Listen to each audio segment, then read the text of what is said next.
Assalamualaikum warahmatullahi wabarakatuh. Halo, perkenalkan nama saya Fatmawati dari jurusan Ekonomi Syariah semester 5A. Baiklah, di sini saya akan menjelaskan tentang ekonomi regional dan perkotaan dengan dosen pengampu Ibu Nilfatri SDIMH dengan judul Klaster Industri. Menurut Deperindak tahun 2000, klaster industri memiliki pengertian yaitu kelompok industri dengan vokal atau core industri yang saling berhubungan secara intensif dan membentuk partnership baik dengan supporting industri maupun related industry. Dilansir dari biskom.web.id dalam artikelnya yang berjudul Pengembangan Klaster Industri dan Inovasi di Indonesia. Klaster industri diartikan sebagai kelompok industri spesifik yang dihubungkan oleh jaringan mata rantai proses penciptaan atau peningkatan nilai tambah, baik melalui hubungan bisnis maupun non-bisnis. Artinya, klaster industri merupakan pengelompokan industri-industri dengan barang produksi sejenis.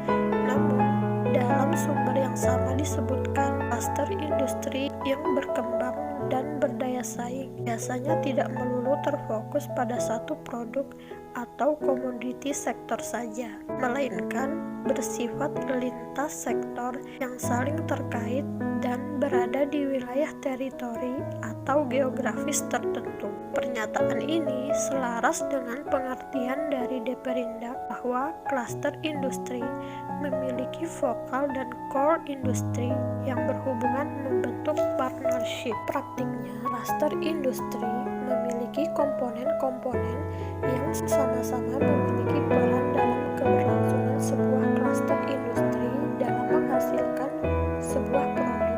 Komponen-komponen tersebut antara lain: yang pertama, core industry atau industri inti yang memproduksi barang jadi yang siap jual ke konsumen dan memiliki hubungan bisnis dengan industri-industri lain di dalam klaster. Dua, supply industry atau industri pemasok bahan baku bagi core industry.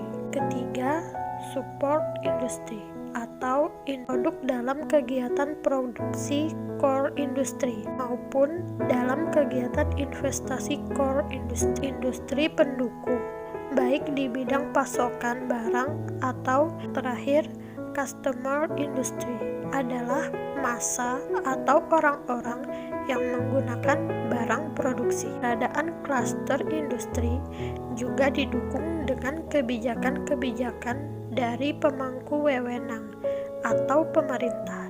Kebijakan ini ada dalam komponen instansi terkait. Dari klaster industri. 1. The Growth Pole Model. Ketika suatu aglomerasi perusahaan yang besar menentukan kebijakan, maka perusahaan lain yang terkait melalui hubungan customer-supplier akan terkena dampaknya. Jika suatu perusahaan atau instansi memberikan investasi yang besar pada suatu daerah atau suatu klaster industri, maka akan terjadi dampak positif seperti pembangunan infrastruktur dan juga menarik perusahaan-perusahaan lainnya. Dalam growth pole terdapat spread yaitu dampak positif dan backwash yaitu dampak negatif. Namun, diasumsikan bahwa spread selalu lebih besar dibandingkan backwash. Kelemahan dari teori ini adalah adanya framework analisis cost benefit yang menjustifikasi feasibility dari investasi ini. Yang kedua, the incubator model.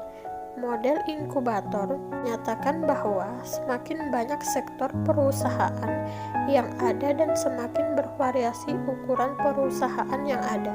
Hal ini dapat terjadi karena keberadaan perusahaan kecil yang bervariasi dapat menyediakan jasa-jasa yang dibutuhkan oleh perusahaan startup untuk berkembang. Makin bagus pula klaster itu untuk menunjang inkubasi perusahaan-perusahaan kecil. Jika suatu klaster dipenuhi oleh perusahaan besar, maka perusahaan tersebut cenderung menggunakan internal returns to scale sehingga perusahaan-perusahaan startup dapat memanfaatkan jasa-jasa mereka. Contoh dari model inkubator ini adalah pada kota Pittsburgh dan New York. Pittsburgh merupakan kota yang didominasi oleh perusahaan-perusahaan besar yang bergerak di sektor tertentu seperti besi, baja, dan batu bara. Sedangkan di New York merupakan kota yang dipenuhi oleh perusahaan dari berbagai ukuran dan sektor. Yang ketiga, the product model cycle model. Model production cycle menyatakan bahwa perusahaan cenderung meletakkan pabrik atau kantor tergantung dengan life cycle produk mereka. Semakin awal life cycle-nya, maka perusahaan akan cenderung berlokasi di daerah aglomerasi. Sedangkan semakin akhir life cycle-nya, maka perusahaan tersebut akan cenderung berlokasi di daerah perifer. Hal ini terjadi karena semakin awal life cycle produk tersebut, semakin abstrak dan tinggi ilmu yang dibutuhkan untuk mendesain dan mengembangkan produk tersebut. Sedangkan semakin akhir dari life cycle produk tersebut, maka semakin jelas apa best practice dari produk tersebut dan strategi produksi serta distribusinya. Keempat, the Porter model. Porter berfokus pada konsep competitiveness dibandingkan profitability. Competitiveness mencakup seluruh proses produksi dan distribusi, tidak hanya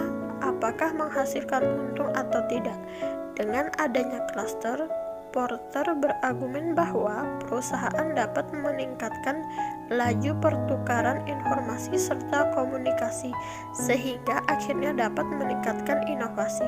Terdapat 3 faktor fundamental inovasi, yaitu kebaruan, perbaikan, dan pengurangan resiko. Perusahaan akan terdorong untuk meningkatkan inovasi agar dapat mencapai posisi monopoli terhadap kompetitornya. Hal ini dapat diwujudkan dalam strategi branding, pembuatan produk baru, atau perbaikan produk lama. The New Industrial Areas Model. Terakhir, model New Industrial Area meliputi aglomerasi industri seperti Silicon Valley, Cambridge Cluster, dan Emilia-Romagna Manufacturing Cluster.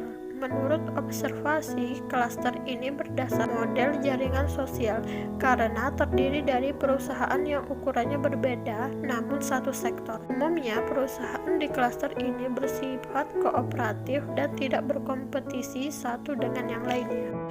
Terima kasih atas segala perhatian. Mohon maaf apabila ada kekurangan.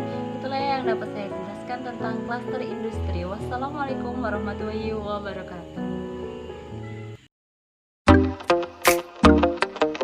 Yeah, yeah.